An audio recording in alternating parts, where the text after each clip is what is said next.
tun. Boom. Yeah. Oh no. Chết luôn đi. Bực các bạn.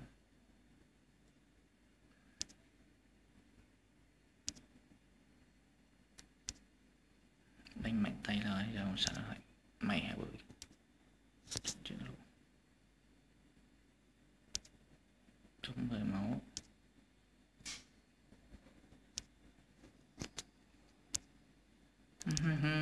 Yeah.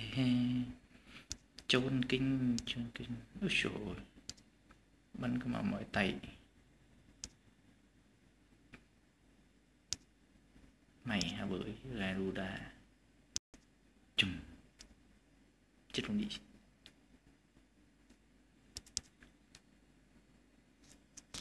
Mày hả bưởi giờ trả thù. Giết. Chống bơm máu. Ô về. Màu đỏ.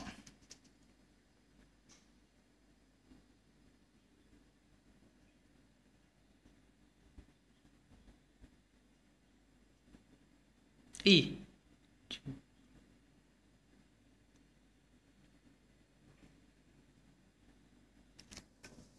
Có Jojo là chích thông thuận.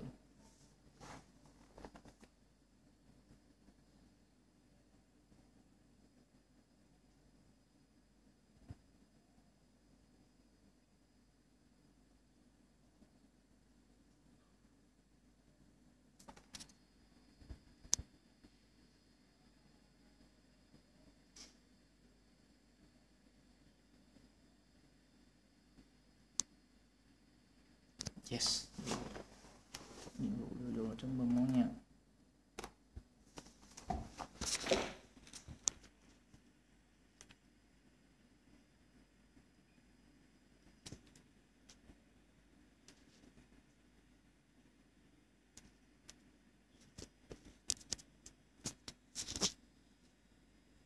Chuẩn bị.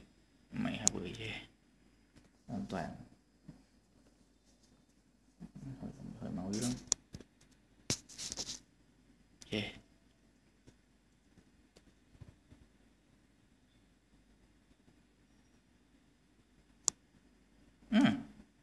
Nhờ vô kỹ quá.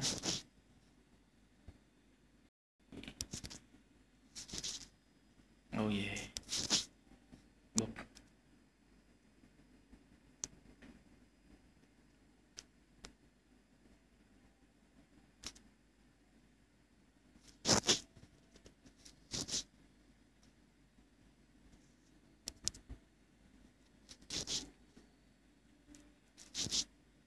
Mày hả bưởi. Bên kia một đi.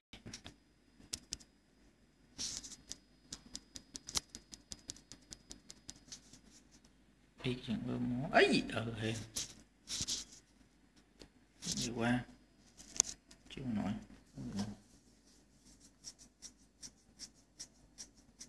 Mày hả bưởi.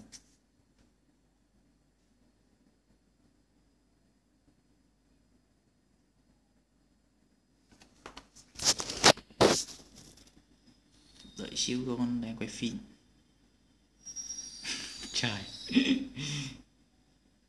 Ý cái chừng nguy hiểm quá.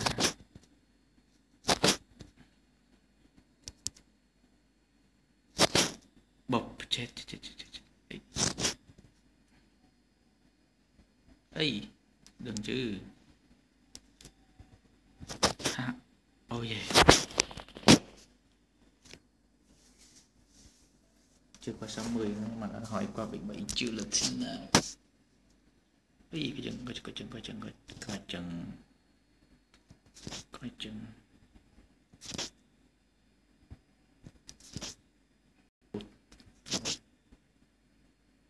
Hèn thao.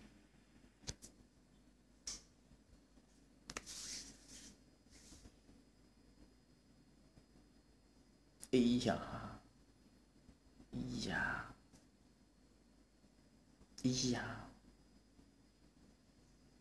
Mày Cách Jojo là tắt điện nhá. Khỏi bờ máu nha.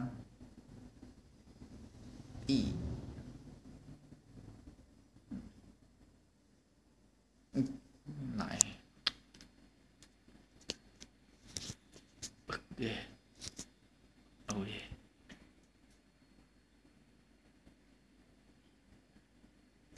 nguy hiểm nguy hiểm nguy hiểm. Oh yeah. Ha ha ha. Vui quá bắp máu được vui quá.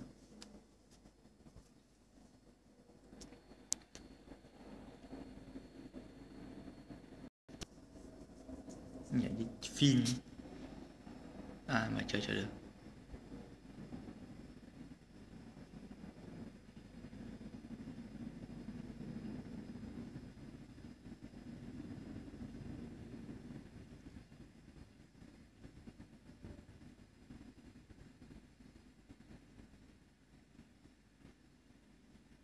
Yeah. May mà có vô được không? Hey, nó sắp hồi máu nữa. Từ từ, bình tĩnh, bình tĩnh, bình tĩnh.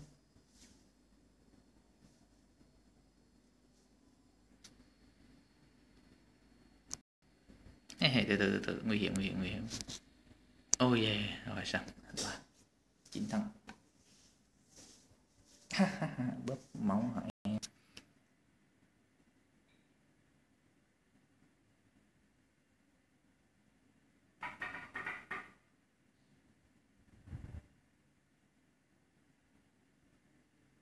Yeah, chiến thắng.